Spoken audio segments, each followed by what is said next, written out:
Studio TV. Kibazo ubwo mbese niduhura ubwo wowe cyangwa se uzaza usure nta kibazo sinzi ubwo okay ntacyo reka ntacyo ubwo mbonye nimero yawe ninza kuva mu kiganiro ndakuvugisha hanyuma ubwo tuvugane nyine turebe bange simbizi ubwo wenda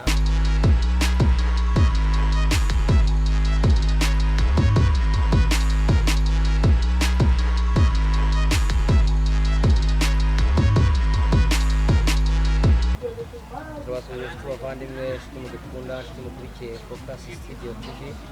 turabizi ko mudukunda turabizi ko mudukunda cyane rwose comment zanyu turazibona rwose muratwandikira tukayibona inkunga zanyu turazibona turavuze ngo Imana nibahe umugisha reka tubanze dusuhuza abantu bari mu Rwanda dusuhuje abantu bari muri Amerika dusuhuje abantu bari mu Bufaransa dusuhuje abantu bari muri Afurika y'Epfo dusuhuje abantu bari Mozambique abantu b'i Burundi baradukunda cyane comment zanyu turazibona abantu bari Uganda comment zanyu turazibona gerageze no gusuhuza abantu bari Uganda wininda gushuhuje abantu bari Mozambique Manuel ndagushuhuje rwose Imana ibahe umugisha comment zanyu rero rwose inyunganizi zanyu turazibona umunsi ku munsi niyo mpamvu natwe twiyemeje gukora cyane turavuga ngo tuzaba tubagezaho ibiganiro byiza kandi bitandukanye ntabwo muzatubura rwose turabibijeje reka turebe muri iyo minsi nk'urubyiruko cyane nk'urubyiruko sinzi urubyiruko cyane rurahuze ibintu by'ibiyobyabwenge bari kunywa ibintu bita ibyuma cyane ugasanga rwose urubyiruko dufite hanze aha ngaha sinzi ndetse hatagize n'igihinduka cyangwa ngo inama zibe byaba ari ikibazo ibintu byitwa ibyuma rwose abana b'urubyiruko birakabije cyane rwose reka tubwire urubyiruko rero ngo ibyo bintu nimubireke muhange imirimo muze tubereke ko bashutinga amavideo muze mubereke ko mwakora mukakora amacana YouTube mugakora ama TikTok ariko mukareka kujya mu byuma umwanya munini mugahuga cyane turabakunda rero kandi turabishimira mperutse gutanga ikiganiro cy'uburyo nababaye mu rukundo urukundo rurababaza kugira ngo umuntu akwihishemo cyane aze ngeraho ujya kubana mu gusezerana adashoboka nyuma ugasanga ntabwo yagukundaga ari ikibazo gikomeye cyane rero nagira ngo mbabwire ko iyo ubonye umuntu kuba hafi bari sawa n'umuntu kwihanganisha bari sawa cyane gusa ariko ikintu cya mbere komera ntitugaheranwe n'ibibazo ahubwo duharanire kwigira twumve ko ubuzima bukomeza ubuzima burakomeza kenshi nibyo njya mbwira abantu nkababwiranye nyine ugasanga umuntu yababaye ngo baramwibye ugasanga umuntu barababaye ngo arahombye nyine nibyo urahombye ariko nanone kagahinda ntabwo kazagarura cyagihe ahubwo gerageza kwigira ushaka ubundi buryo wabaho ushaka ubundi buryo wateza imbere ushake ibintu byumvikana nyine gusa no kukubwira ngo uriya n'umuntu kwihanganisha ntabwo aba akwanze nibyo kuko ariko uri ikintu cyiza cya mbere ntugaheranwe n'ibibazo umuntu wahuye n'ibibazo ndabizi muri mu kigeragezo muri uremerewe ndabizi umuntu ajya ahura n'ibibazo ashaka umugabo bakaguca ugasanga yitanye abana runaka batanu cyangwa se 8 muri make ukabona uri umudamu kubaranira ikibazo hari igihe rimwe na rimwe n'akazi gahagarara ugasanga rero niyo mpamvu usanga abantu benshi bahungira mu rusengero nyine ariko nyine kubera ibibazo akajya mu rusengero atari uko akunze Imana ahubwo akajya mu rusengero kubera ibibazo hari benshi twagiye dusengana bafite ibibazo hari benshi twagiye dusengana bafite ibibazo byinshi, ugasanga umugabo amutanya abana, ugasanga umugabo ntamuhahira, ugasanga mpano nyine watekereza nyine ugasanga ni ikibazo. Ariko twaba turi gusenga nyine akazana icyifuzo nyine ndabizi hari benshi barabizi, twajya tuzamukana imisozi iriya ya Kimisagara hejuru mu ishyamba, hari abo twaranaga amajoro dusengera ibibazo bitandukanye. Ariko mu by'ukuri ntabwo umuntu ajya mu rusengero kubera ko akunze Imana, ahubwo ajya mu rusengero kubera ko ari ibibazo.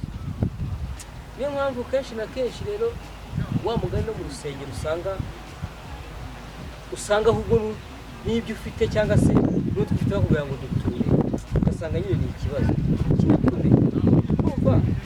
umugabo yagutanye abana batanu, uri mu bibazo, noneho urahageze nibyo murasenze baragusengera bimwe, ariko na bya bitanu wari ufite wacungira nk'imeri nyine urabituye. Ugasanga rero wagera mu rugo umwana akarira nta sukari, ati mwana wanjye wihangane nyine amafaranga nayatuye kubera nayatuye Imana. Ariko nyine ugasanga mu by'ukuri mu bintu utekereje ugakora analize, mu by'ukuri ntabwo biba bityo, ntabwo waba ntacyo ufite bitanu ufite, cyangwa se ugahura n'umuntu akaguhereza bitanu ugahita ugenda ukabitanga mu rusengero ngo umubona ngo urashaka izampa 200,000 ukaraka ubukene ndimo ngo n'umugabo yantaye ngo bizakure. Nyine usanga dufite ibibazo byinshi bitandukanye, ariko buriya mu bibazo nyine tugaheranwa n'agahinda. Ahubwo buriya ibyakabaye byiza twagakwiye gufata bya bitanu umugira neza wenda murahuye mu nzira guhaye, genda ahubwo uranguremo inyanya, numara kuranguramo inyanya sibyo wenda ruwanguremo nushaka kuzamura za bitanu, numara kuranguramo za bitanu hanyuma ugenda udandike hano, kuko urumva ntabwo bizaba ari kimwe nuko wafashe bya bitanu urabikuye. Mbese urumva za nyanya wenda uzacuruza wunguke nibwo wakuruka 1,000, ahubwo noneho ufate cya 1,000 wenda ukureho 300 cyangwa 200 wari ugenda utuye. Yes, urumva ko ibyo nta kibazo, ibyo ni ukwigira. Urumva uzaba utuye kandi usiganye n'igishoro. Rero nyine mu buzima busanzwe nyine bakira duhura n'ibibazo byinshi bitandukanye, buri wese ibibazo bimubabaje, abafitiye ibyo yanyuzemo, ariko buri wese afite ubuhamya ku giti cye. Kuko njyewe nabyibuka nyuzwa ibisende kandi mpamagaye nabo bahamagara mu kiganiro rero nabo si umuhamagaye mu kiganiro we ninde ko iyi nimero ni yande se ko ntayizi none mukabyara mwitabe cyangwa mureke koreka nitabe ndasanga ari umugisha dasibizi umuhamagara utanze. Halo, nyiriwe neza isa mwakwangana ko ndi mu kiganiro se mukamagara mukana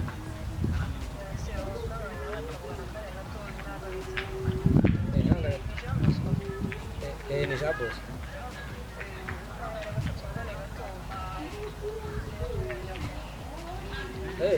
nta kibazo ko numva uri umukobwa cyangwa uri umudamu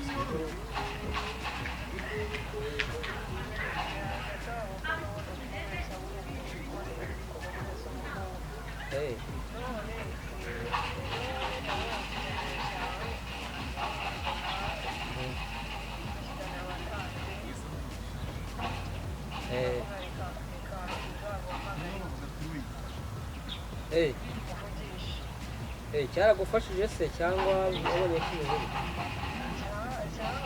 kimwe nashyizeho ejo bundi kuko natandukanye n'umugore yamemukiye ibintu nk'ibyo.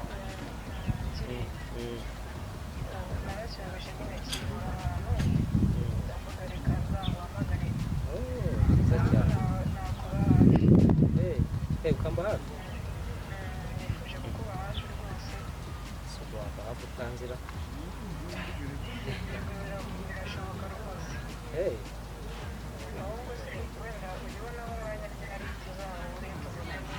ubwo wamba hafi gute ntabwo uri gusobanukirwa nyine wamba hafi gute ni ukujya usura ni ukujya gute sinzi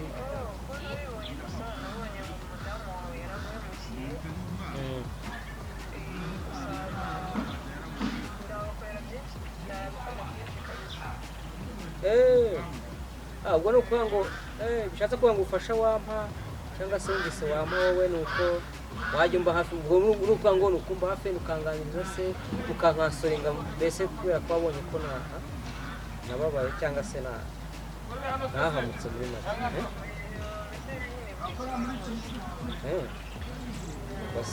ubwo se nabyizera gute ubwo ntiwasanga ari abakobwa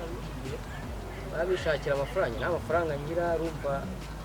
kamwe umuntu arakomeretse ngenda cyashakisha ubuzima, ubwo ashobora kuba ari muri ba bakobwa wenda nta mafaranga ngira kabisa.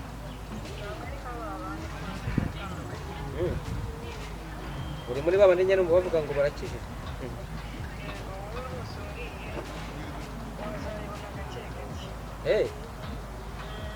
Ntabwo wakwanga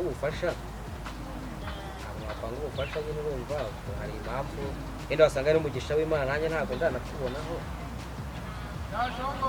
Mbese igihe uranzi nyine usibye kumbona wenda kumbona wambonye kuri buhamya, ubundi ubusanzwe mu buzima busanzwe uranzi.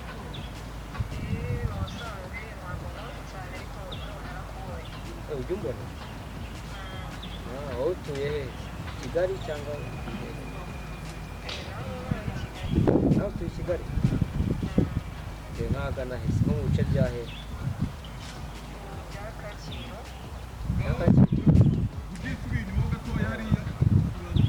Warampamagaye ndi mu kiganiro, nta kibazo rero, ubwo nimero yawe ni iyi ngiyi ndayibonye. Rero ni byiza cyane, ubwo bibaye byiza wenda ikibazo ubwo nazazana kuzana no kuri kamera hano za Focus Studio TV. Ikibazo ubwo mbese niduhura ubwo wowe cyangwa se uzaza usure nta kibazo, sinzi ubwo ntacyo, reka ntacyo, ubwo mbonye nimero yawe ninza kuva mu kiganiro ndakuvugisha, hanyuma ubwo tuvugane nyine turebe bange simbizi ubwo wenda hari impamvu ntabura, hari igihe nshobora kuvuga ngo wenda ngo ibiki n'ibiki ugasanga yenda n'umugisha w'Imana, ntabwo mbizi nyine, nanjye ubwo ndatunguwe. Ariko ni byiza cyane ko umuntu aguhamagara nabonye ibi n'ibi ndacyanakubonye gutya na gutya, ikibazo kabisa. Mwakoze cyane, ndi mu kiganiro, mwakwihangana rero ngakomeza ikiganiro, hanyuma ubwo gutaha nitubonana nyine nawe nazakuzana ku kiganiro nyine ukawe, nta kibazo.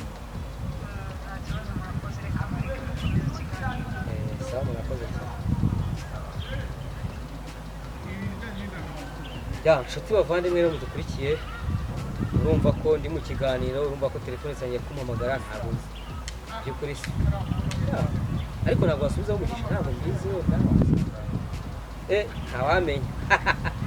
ntawamenya nyine, ntawamenya. Ubwo reka dutegereze turebe, gusa ndi mu kiganiro, uwo mukobwa umpamagaye niba ari umukobwa arimo ari umudamu ntabwo mbizi. Yewe umunsi tuzahura nzamubwira ze hano kuri Focus Studio TV mumubone, umuntu umpamagaye ndi mu kiganiro nzamubazanira rwose, anababwira uburyo wenda yahunzemo cyangwa se iyo nama ashaka kungira cyangwa se kukumva hafi numvise ambwira kuri telefone ngo ntamuzi. Ibyo byose nzamuzana mu murebe, nta kibazo kabisa, nzamuzana. Nk'uko ndimo mbabwira rero, abantu benshi bagira ibibazo bitandukanye, hari benshi twagiye dusengana nabo bafite ibibazo byinshi bitandukanye, ugasanga nyine intambara ntabwo zabura kuko turi mu isi, ariko intego ya mbere iravuga ngo ntugaranye n'ikibazo, ugerageza wigire, ugerageza ntugatinde mu kibazo cyane, ushaka igisubizo. Rero niyo umuntu yakwifurije imibi akabona siko bigenze, kubera iterambere rya nyine mu mutwe, ubundi iterambere ni mu mutwe. Ntihoranire kwigira rero na wa wundi wakuzanyeho ibibazo cyangwa se ukifuza ko utarekura gutera imbere, urumva nyine nawe biramutangaza kuvuga ati sura muntu ngira uko yari muzi siko ameze. Rero n'Imana iguha umugisha ugasanga ya bibazo nyine bisonsemo. Ugiye baravuga ngo kubabara ntabwo ari ko gupfa, ariko nibyo twari narabibonye, kubabara ntabwo ari ko gupfa, kuko uko umuntu ababara yaba ariko yahita agapfa yaba ari ikibazo, ariko urababara wagera imbere ukavansa ukagenda kandi ukagenda inshuti mudukurikiye rero, inshuti bavandimwe, niyo mpamvu tuba tugomba kuganira tukunganirana ibitekerezo. Nimbonye mugenzi wawe afite ikibazo, wimuca intege, mwumvishe ko ubuzima buzakomeza, mubwire ko ibintu byose bishoboka, wimuca intege, mubwire ngo birarangiye, wibwira ko ahubwo muhe kuraje, mubwire ko ibyo atakaje bizagaruka, ndetse bizaza azabugira n'ubuzima bwiza kuruta ubwo yari afite, kugira ngo abashe gukomera kandi abashe gutera imbere. Kuko kenshi iyo uhuye n'ibibazo nawe ugacika intege, akenshi kimwe muri byo ushobora no kuba umusazi, kugira ngo namwe mujya mubibona nyine. Iyo umuntu atabashije kwiyakira, namwe murabizi, ntabwo ari ibintu bitunganye, cyangwa se nawe hari abo uzi, iyo uhuye n'ikibazo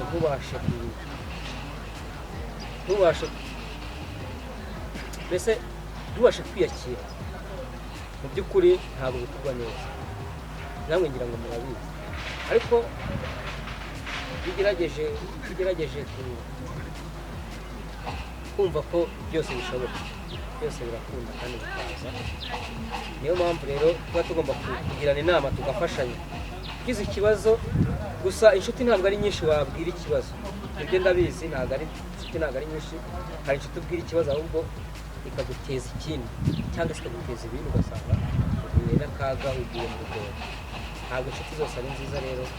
ntabwo inshuti zose uko tuzitekereza ntabwo ariko ziba ziri. Inshuti nziza rero nita kujyana mu kibi cyangwa ikosi ibindi, ahubwo ikagufasha, ikakuba hafi. Kora gutya, wigire, kora gutya, wowe ibagirwa amateka y'inyuma, ahubwo wowe gerageza ukore nyine ku buryo ushobora kwigira nyine ukagira iterambere. Aho ngaho aba ari inshuti nziza. Wari inshuti nziza ko ngewe nagiye mpura n'inshuti nyinshi, nkabyibuka ari inshuti nkimara gutandukana na madamu nyine, inshuti yahise mbwira, bamwe abashuti banjye bahise mbwira ati po usara ibirenge, atoreka kwereka rero, ati mureke, ati genda twisambanire nyine, abakobwa beza bariho. Ese ubundi ubwo ni abanyamuye ikibazo cyane ababyonyine? Undi arambwira ati wowe rero kugira ngo ibibazo bikemuke neza hita urondora. Se nkawe udukurikiye cyangwa nkawe uri kumva ikiganiro, wowe wakora iki? Wafata ikibazo ugahita ugishyiramo ikindi pafu? Ibintu ndavuganiye ntabwo nabishobora. Hashize ukwezi cyangwa abiri cyangwa se umwaka, narakamwaka gusubiza itarongora wowe bitewe umugore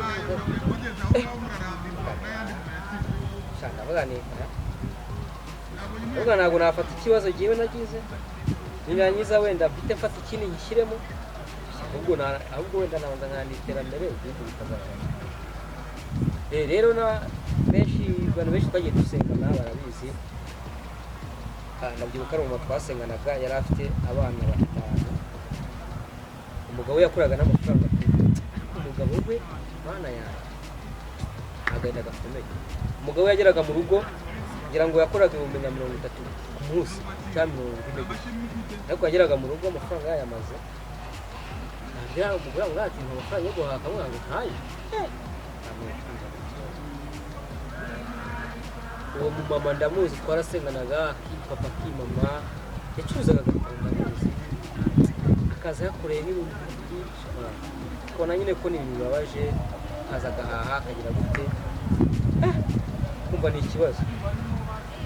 Rero mu buzima nyine niko bibaho, ariko tujye tujyana inshuti nziza, inshuti nzima, inshuti zitatujyana zitatwoshya, zitakujyana kunywa ibyuma. Hahuye n'ikibazo, inshuti yawe iravuga ngo tujye kugurira icyuma, kayibaza ngo se urumva mu by'ukuri icyuma kizaba gikemuye ikibazo cyangwa uzawongereye ngo ni ukugira ngo abone uko asinzi. Noneho hari ugeze kunsetsa arambwira ngo buriya rero ntabwo bizi utese ngo ugiye nkuye n'ikibazo uranyura ngo nkagura icyuma ngo ndetse ngo cya kiri kinini sinzi, biratandukanye amoko yabo, simbizi ntabwo kunywa ngo ugiye unagira nkakimwa nkakimara wangiza ngo nkaryama ngo nkahita nibagirwa ibibazo. Noneho mpita mubaza atese mu gitondo by'abazo byuka byavuyeho, oya ati byuka n'ubundi bya bibazo mbifite, atari ko n'ubundi cyagiyemo nabyibagiwe nahise ko mu by'ukuri ukemura ikibazo urumva igihugu kimwe gikemura ikibazo gukemura ikibazo rero ni ukwigira ni ugukora ni ukumva ko utari wenyine ukegera inshuti nziza zirahari ntabwo inshuti zose ari mbi hanyuma ukagerageza gukora ukagerageza kwigira ukareba utuntu ukora ukareba utuntu wigiramo ubuzima burakomeza ntabwo ubizi ko ubuzima burakomeza kuko njyewe iyo ubuzima bukaza gukomeza kuko njyewe nta kintu inshuti yanjye rwose kuko ni ukuri kuzuye bya bindi bajya kuri YouTube bakabeshya bakavuga ibintu bitari byo kuko ni ukuri kuzuye mutipe ndabyibuka yarancumbikiye amaze kuncumbikira ariko muri gihe mfitemo intego mvuga ati se ati rero ni muvandimwe n'ibyo arancumbikiye ariko nanjye ntabwo nzakomeza kumugora kuko mubereye umutwaro ntabwo yari abyiteze ntabwo yari azi ko so nkora iki ndavuga nti reka nkore n'ikirenganye mbona ijana nkemera nkaribika mbona 200 nkemera nkayabika ndangije tumva twaramaranye amezi abiri rero twamaranye ngo nahise mubwira nti namwe ndavuga rero rwose ndagushimira warancubikiye n'ibyo rwose kabisa ariko nubwo nahuye n'ibibazo byinshi nanze guhera ngo n'agahinda ndavuga nti nanjye nabonye udufaranga dukeya dushoboka nahise ndumva ari nka 60 icyo gihe nagiye gushaka inzu nabwiye nti rero mperekeza nshaka inzu aho mukomeze mubere umutwaro we numva n'umusore abakeneye kwizanira uwo mukobwa numva ko yamubereye umutwaro ndangije ndavuga nti mperekeza ndebe nshaka inzu ya 15 ndayishyura ngenda ngura akamatera rwose udushuka tubiri ndavuga nti rero reka mbe ncumbitse aha ngaha ndebe ko ubuzima buzagaruka ndebe ko Imana izakomeza kumufasha ubuzima bukagaruka ariko nanone kamwe nawe nakubereye umutwaro kandi ibintu byumvikana urumva akeneye umuntu w'umusore arisanzwe urumva ariba urumva nimba yarizanaga n'uwo mukobwa w'umushuti we urumva mpari byari birangiye mvuga nti rero ntangiye ndamwicara tumanya amezi n'umwanya rwose ndagushimira ko wamfashije rwose ariko nanjye reka no guheranwa n'ibibazo reka nanjye nongere isubire muri byo nshaka ubundi buzima uko byagenze kandi byarakunze nanjye mwangu murambona ko ndi hano kuri kamera ntabwo ariko nari meze ndi mu bibazo ariko buri kintu cya mbere ni gutuza mu bibazo njye kujagarara iyo uhuye n'ibibazo nawe ukajagarara nyine it's okay cyangwa urabona n'inshuti mbi ariko nanone inshuti mbi nanone rega nanone icya mbere ni umutwe wawe n'ahantu ubundi nimba wumva ko ugomba kwifatira umwanzuro yes niko bigomba kugenda ariko mu gihe utazi gufata umwanzuro nyine ngo nawe wirememo morali wirememo ubundi buzima it's okay aba itekerezo yewe nta kintu ariko mu gihe wowe ufite igitekerezo cyo kwirema mu bundi buzima wa muntu ntabwo igitekerezo cyiza uzakigeraho cyongere kuri bya bitekerezo cyawe usanga murakoze cyane rero nshuti mukurikiye Focus Studio TV turabakunda kandi turabishimira rwose muri comment nyaboneka abantu bari hanze bo rwose comment zanyu turazibona abantu bari mu Bufaransa muratwandikira tukabibona abantu bari muri Amerika rwose comment zanyu turazibona cyane inyunganizi zanyu turazibona cyane rwose ariko abantu b'i Burundi baradukunda bo ntagahebuzo abantu b'i Bugande turabizi ko mudukunda muri Kenya ho no muri Tanzania comment zanyu rwose natwe tugeze ubwo tubasubira ati kabisa muradukunda muduhe inama muduhe inyunganizi kabisa mudufashe muri byose muduhe inkunga amafaranga ibitekerezo byose birakora nta wigira twese kunganira ubundi byagakwiye ko icyo urusha mugenzi wawe akwiye kumenya ubundi niko byakwiye saba murakoze cyane rero turi kumwe tuzakomeza tubagezaho ibindi biganiro uko bwije n'uko bukeye gusa ikintu cya mbere turashimira ko dukunda tubasabira umugisha Imana wamugisha ciao komeze mukore subscribe mukora like na share ndetse na comment